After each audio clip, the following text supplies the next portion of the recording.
Pemirsa, senang sekali berjumpa dengan Anda dalam program pemantapan pengalaman lapangan atau PPL. Dan topik kita kali ini adalah mengenai keterampilan menjelaskan. Keterampilan menjelaskan adalah salah satu keterampilan yang harus dikuasai oleh para guru. Ini merupakan Kegiatan menjelaskan yang dilakukan guru di dalam kelas merupakan kegiatan yang amat penting dalam kegiatan belajar dan mengajar. Contohnya, ketika guru memberikan fakta-fakta, menjelaskan konsep dan prinsip, memberikan alasan untuk bertindak, menegur siswa, dan sebagainya. Bola basket, iya betul. Ada 5 manfaat jika seorang pengajar menguasai keterampilan menjelaskan. Pertama, meningkatkan efektivitas pembicaraan di kelas sehingga benar-benar merupakan penjelasan yang bermakna bagi siswa. Kedua, guru dapat memperkirakan tingkat pemahaman siswa terhadap penjelasan guru yang diberikan kepada siswa. Ketiga, guru dapat membantu siswa menggali pengalaman dari berbagai sumber. Manfaat yang lain adalah guru dapat mengatasi kekurangan berbagai sumber belajar, serta guru dapat menggunakan waktunya secara efektif.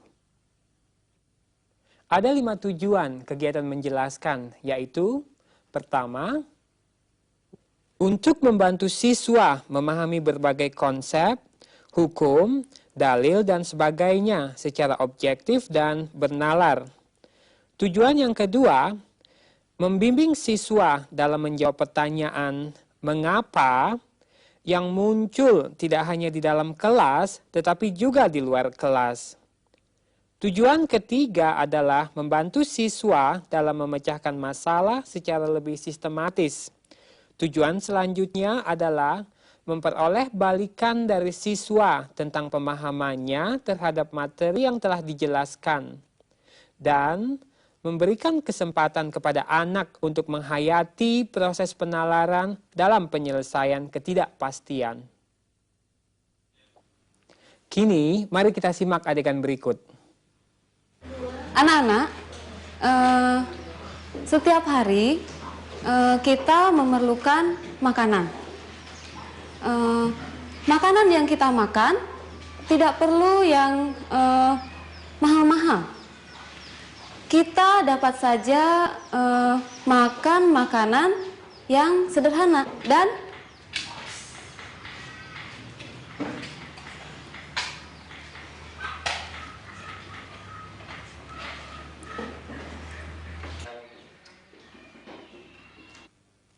dari adegan tadi, kita dapat melihat bahwa guru tersebut belum menguasai keterampilan menjelaskan. Ini terlihat dari caranya menjelaskan dengan menggunakan kata-kata beberapa kali. Pemirsa, sebenarnya apa yang dimaksud dengan menjelaskan? Mungkin Anda pernah mendengar seseorang mengatakan kalimat seperti berikut ini.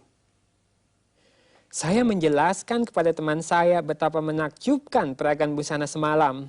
Di sana digelar model-model terbaru, warna-warna yang cerah dan peragawan dan peragawatinya yang tampan-tampan dan cantik-cantik. Atau kalimat berikut ini. Saya menjelaskan kepada murid saya mengapa kapal laut yang beratnya berton-ton tidak tenggelam. Dari contoh pertama, orang tersebut hanyalah bercerita tentang suatu peristiwa.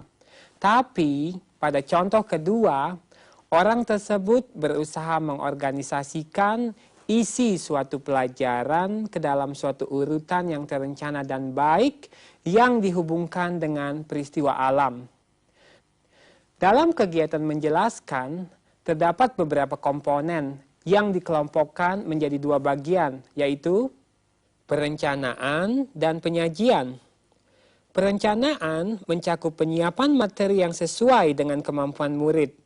Sedangkan penyajian adalah bagaimana cara guru menjelaskan materi tersebut kepada murid di dalam kelas.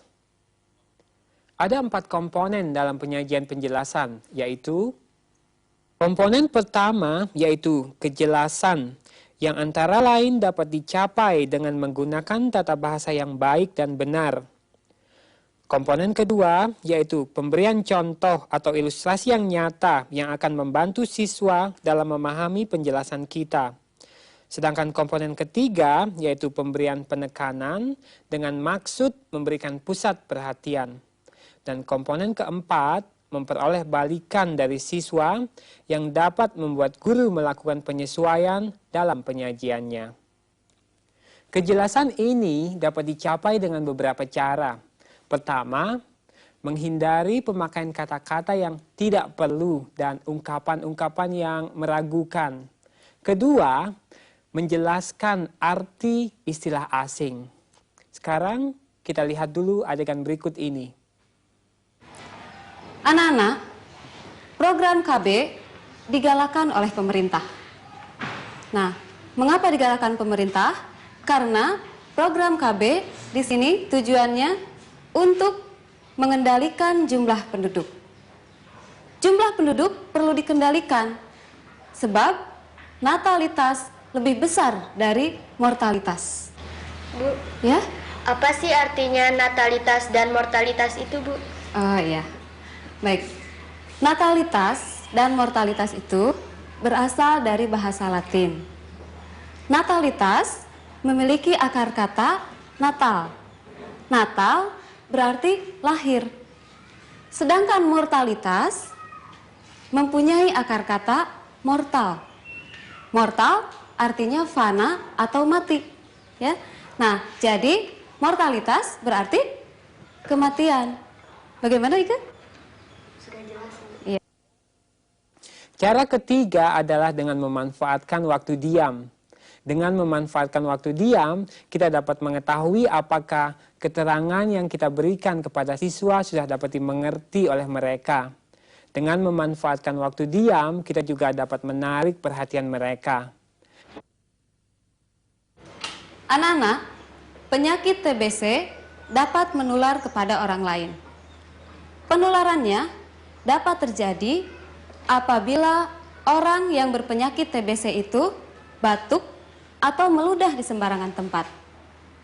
Air ludahnya itu akan mengering dan terbawa oleh angin. Kemudian terhirup oleh orang sehat, maka orang tersebut akan terkena penyakit tuberkulosis itu. Tetapi anak-anak, tidak semua bakteri tuberkulosis yang masuk ke dalam tubuh kita itu dapat menyebabkan kita berpenyakit tuberkulosis. Ini tergantung pada daya tahan tubuh kita.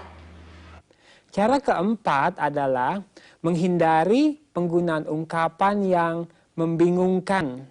Misalnya, kira-kira sekian, beberapa, 2 atau 3 juga bisa, dan lain-lain. Dan untuk semua ini, penggunaan tata bahasa yang baik dan benar adalah hal yang paling mendasar. Agar tanaman jeruk dapat tumbuh, kita harus memberinya pupuk.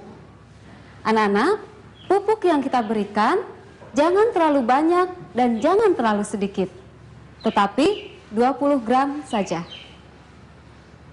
Selanjutnya setelah aspek kejelasan, aspek kedua yang perlu diperhatikan menyajikan penjelasan adalah penggunaan contoh atau ilustrasi. Contoh yang diberikan dapat dikaitkan dengan pengetahuan yang telah mereka ketahui. Contohnya, dengan membawa siswa mengobservasi jumlah penduduk di lingkungan kelurahan. Hal ini sangat efisien dan sangat menarik perhatian mereka. Penjelasan menjadi lebih efektif bila dalam pemberian contoh dikaitkan dengan dalil atau hukum yang terkait. Penanggulangannya yaitu dengan melaksanakan program keluarga berencana, ya.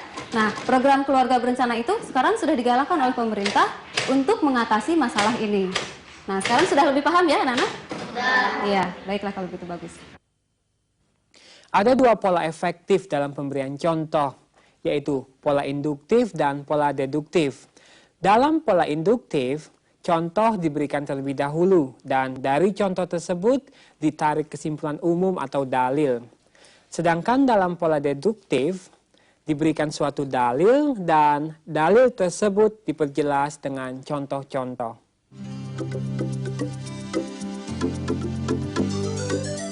Kita, manusia, juga membutuhkan makanan. Nah, selain itu hewan dan tumbuhan pun membutuhkan makanan. Jadi jelaslah bahwa makhluk hidup itu membutuhkan makanan.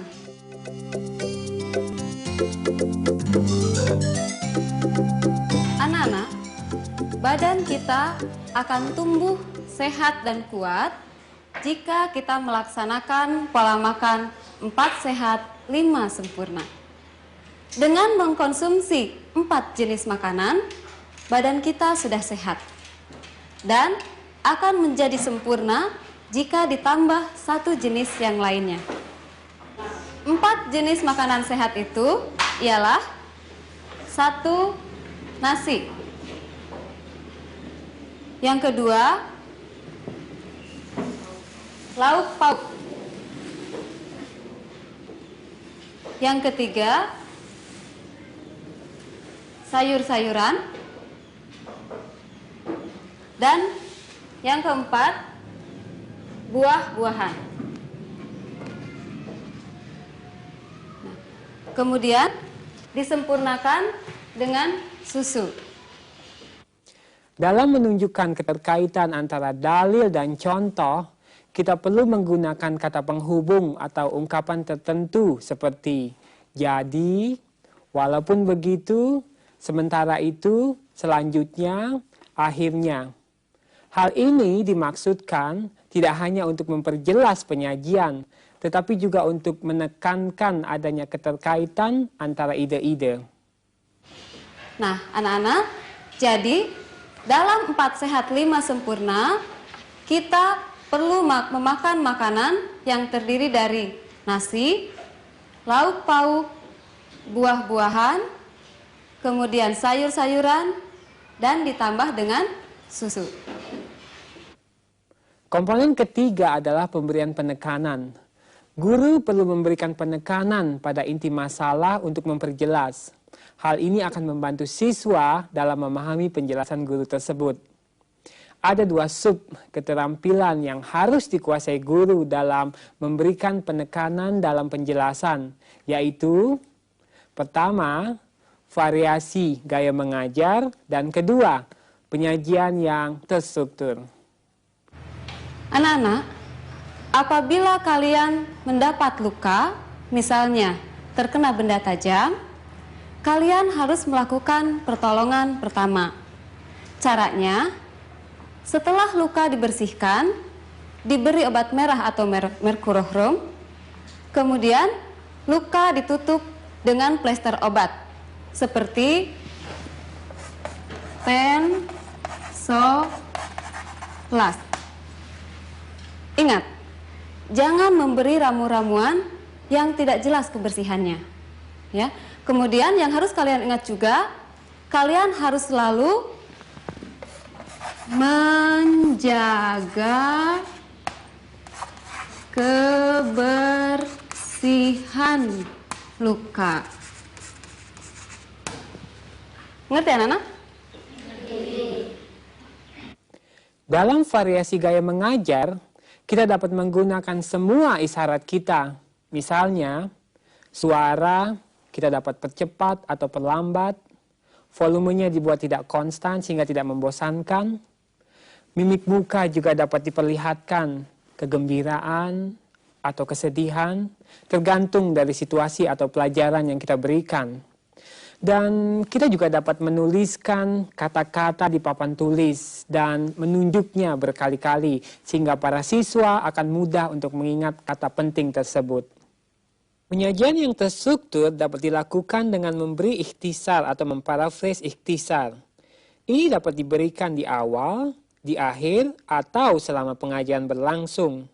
Sedangkan memparafraskan atau mengulang jawaban siswa dapat diartikan kita menerima dan menggunakan jawaban siswa untuk penguatan. Dan dengan memberikan isyarat lisan seperti kita mulai dengan perhatikan baik-baik, akan memfokuskan perhatian siswa. Anak-anak, coba perhatikan baik-baik. Kalian setiap hari harus makan makanan utama sebanyak 3 kali. Nah, baik makan pagi, makan siang, maupun makan malam, harus dalam jumlah yang sama banyaknya. Nah, kalau kalian akan melebihkan makanan, sebaiknya lebihkanlah makanan di pagi hari. Sekarang, mengapa demikian? Ada yang tahu? Ya, coba ini. Supaya kita kuat untuk belajar dan bermain di pagi hari. Ya, benar. Jadi, untuk makan pagi, kalian boleh melebihkan makanan kalian. Supaya kalian punya banyak tenaga untuk belajar, bekerja, bermain, dan lain-lain. Jadi, kalau makan pagi kurang, maka kekurangan tenaga tentu akan terjadi pada diri kita. Ya? Komponen keempat yang tidak kalah pentingnya adalah menerima balikan dari siswa. Sebaiknya mereka diberi kesempatan untuk mengungkapkan pemahaman atau ketidakmengertian selama kita menjelaskan materi pelajaran di kelas. Berdasarkan balikan dari siswa tersebut, kita para guru dapat mengadakan perbaikan atau penyesuaian penjelasan. Ya? Bu, Ibu tadi berbicara terlalu cepat. Jadi saya tidak jelas dengan yang dimaksud natalitas. Ya, baik. Ada yang bisa membantu Ibu? Tidak ada? Baiklah. Natalitas berarti kelahiran. Jadi, natalitas ini berasal dari kata natal yang berarti lahir. Mengerti sekarang? Ibu. Iya.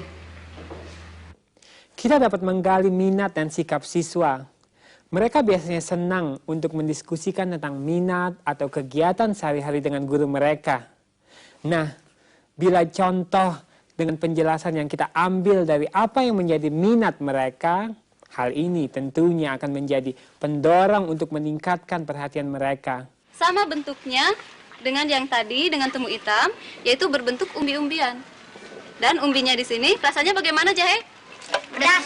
Rasanya pedas, sehingga jahe itu bisa menghangatkan pada badan kita. Kalian juga boleh menanam jahe di rumah, ya. Dan biasanya kalau orang tua suka membuat minuman dengan jahe tersebut. Disebut apa? Balikan tentang sikap dan minat siswa sebaiknya dilakukan bersamaan dengan balikan tentang pemahaman mereka terhadap penjelasan yang kita berikan di dalam kelas. Jadi, selain kita bertanya apakah mereka mengerti mengenai penjelasan yang kita berikan, sebaiknya kita bertanya apakah penjelasan tersebut berguna bagi mereka. Nah, itulah uraian tentang keterampilan menjelaskan. Dan berikut ini giliran Anda menandai komponen-komponen penyajian dalam menjelaskan. Anak-anak, hari ini kita akan belajar tentang makhluk hidup. Nanti, Ibu akan menjelaskan apa saja ciri-ciri makhluk hidup itu. Kemudian, Ibu juga akan menjelaskan bagaimana penggolongannya. Komponen apa yang sedang diterapkan guru ini? Yang akan Ibu jelaskan adalah ciri-ciri makhluk hidup. Kemudian penggolongannya.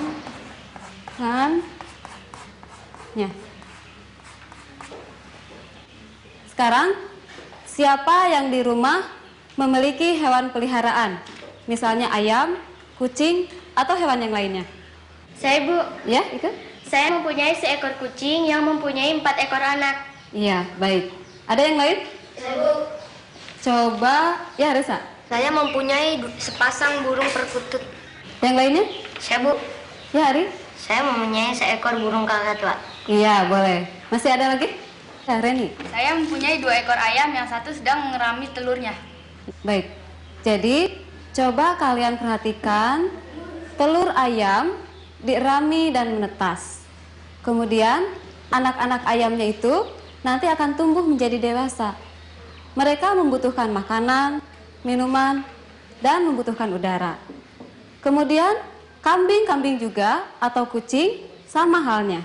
Anak kucing akan tumbuh menjadi dewasa dan membutuhkan makanan serta minuman.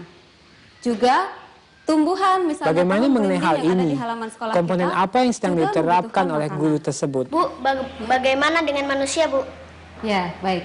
sama manusia juga. Ya, contohnya kita lihat, bayi akan tumbuh dan berkembang menjadi dewasa. Nah, dia akan membutuhkan makanan, minuman, udara, dan juga akan bergerak. Ngerti ya? Apakah meja-meja dan kursi ini membutuhkan makanan? Bagaimana mengenai hal ini? Apakah batu yang ada di halaman kita bisa bergerak? Tidak. Kemudian gunung bisa bertelur? Tidak. Jadi, benda-benda tersebut termasuk benda-benda tak hidup. Mereka tidak tumbuh dan berkembang. Makhluk yang mana yang disebut makhluk hidup? Yaitu yang membutuhkan makanan, minuman, yang bisa bernapas, dan bisa bergerak itu. Coba, siapa yang bisa menjawab? Ya, coba Iin. Hewan, Iya, bagus. Ya, Intan? tumbuhan, Iya, bagus. Yang lainnya? Ibu, Ya, Jayanti? manusia. Iya, bagus. Komponen apa yang sedang diterapkannya? Ada yang ingin kamu tanyakan, Ade? Ada Bu, saya ingin menanyakan tentang sesuatu.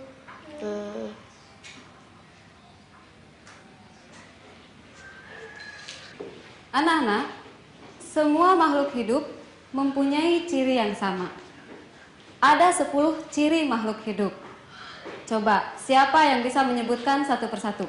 Ya Bu, Ya? makhluk hidup perlu makanan. Ya, 1, makhluk hidup perlu makanan. Perlu makanan. Yang kedua? Coba. Dia tumbuh Bu. Iya, bagus. Yang kedua, Komponen apa yang sedang diterapkan? dia tumbuh atau berkembang, ya. Kemudian yang ketiga, ya. Coba. Mereka berkembang biak Bu dan bernafas. Iya, bagus. Yang ketiga, berkembang biak. Berkembang biak. Yang keempatnya,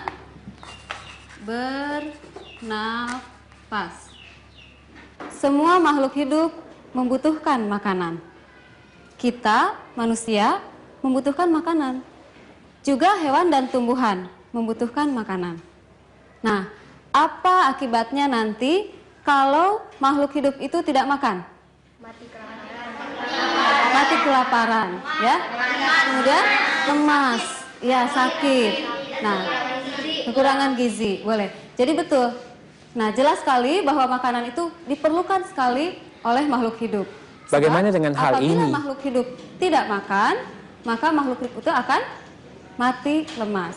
Jadi jelaslah bahwa makhluk hidup itu membutuhkan makanan. Itu termasuk ke dalam ciri yang pertama. Kalau dalam kehidupan sehari-hari kita dikejutkan oleh sesuatu, maka kita akan terkejut. Misalnya apabila mendengar suara yang keras. Pernah kalian mengalami? Nah, kemudian ada juga suatu jenis tumbuhan, misalnya tumbuhan putri malu. Dia kalau disentuh, maka daunnya akan terkejut, ya, mengejutkan daunnya. Atau contoh yang lain, misalnya hewan. Laron akan menghampiri cahaya. Nah, artinya laron itu mengalami iritabilitas. Komponen apa yang sedang Ada yang ingin diterapkannya? ditanyakan? Saya Bu, Iya, itu? apa yang dimaksud dengan iritabilitas Bu? Iya, baik. Iritabilitas artinya peka terhadap rangsangan. Ya, mengerti? Nah, anak-anak, dari penjelasan Ibu tadi, sekarang siapa yang merasa belum jelas? Saya Bu, Ya? apakah bunga sedap malam pada malam hari mengeluarkan bau harum karena peka terhadap rangsangan? Iya. Jawabannya dari Ibu benar. Ya. Jadi bunga sedap malam itu mengeluarkan bau harum karena Komponen peka apa yang terhadap sedang rangsangan. diterapkannya? Ada yang lainnya? Mulai. Ini Bu, kelelawar terbang pada malam hari tanpa menabrak dinding goa. Iya, itu juga betul. Ya. Jadi contoh-contoh tadi termasuk ke dalam contoh iritabilitas.